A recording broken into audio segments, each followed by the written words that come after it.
भगवान शिव के 11वें रुद्र अवतार माने जाते हैं हनुमान जी। इनका जन्म मुख्यतया राम काज के लिए हुआ, यानी भगवान राम की सहायता के लिए। आज के वीडियो में हम देखेंगे भगवान हनुमान का जन्म कैसे हुआ। चलिए वीडियो को शुरू करते हैं। जय श्री राधे।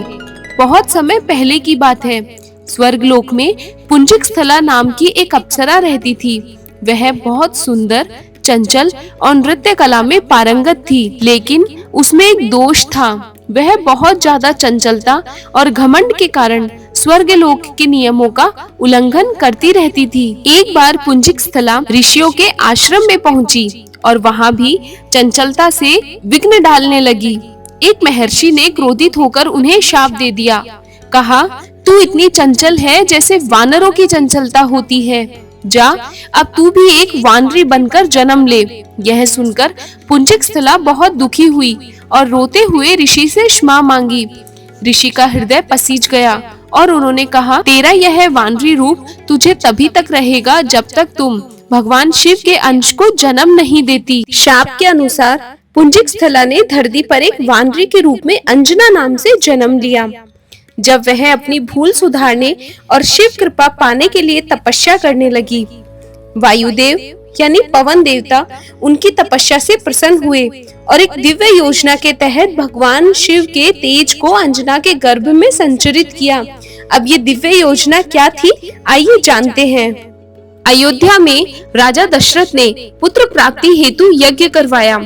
अग्निदेव ने उन्हें खीर दी, जिसे तीनों रानियों में बांट देने का आदेश दिया।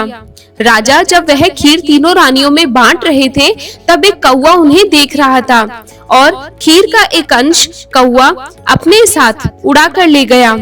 वह खीर उसने अंजना माता के हाथों में गिरा दी। अंजना माता ने इसे प्रसाद समझकर ग्रहण कर लिया।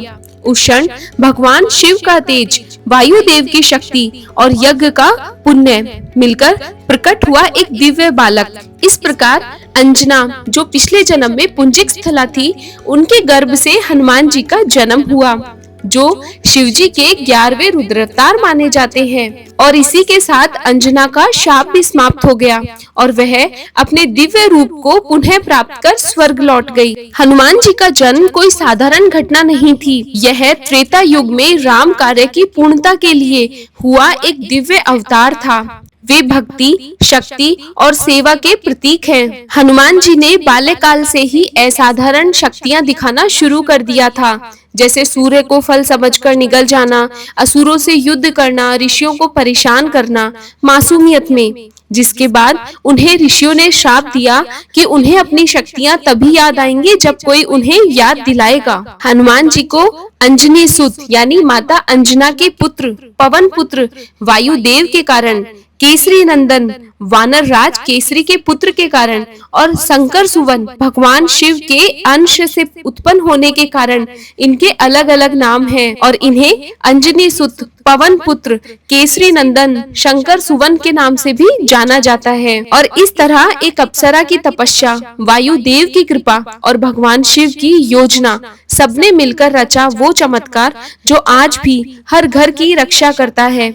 वो सिर्फ एक वानर नहीं था, वो शिव का अंश था, राम का भक्त था और हमारा रक्षक हनुमान था। इसलिए जब भी जीवन में अंधकार छाए और जब भी मन डर जाए, एक बार पुकारो जय बजरंगबली और देखो चमत्कार खुद सामने आएगा। आपको ये वीडियो कैसा लगा मुझे कमेंट में जरूर बताइएगा। इस वीडियो को लाइक, शेयर और सब्सक्राइब करना ना भूलिएगा। मिलते हैं ऐसी ही एक नई वीडियो के साथ। तब तक के लिए धन्यवाद। जय श्री राधे, जय बजरंगबली।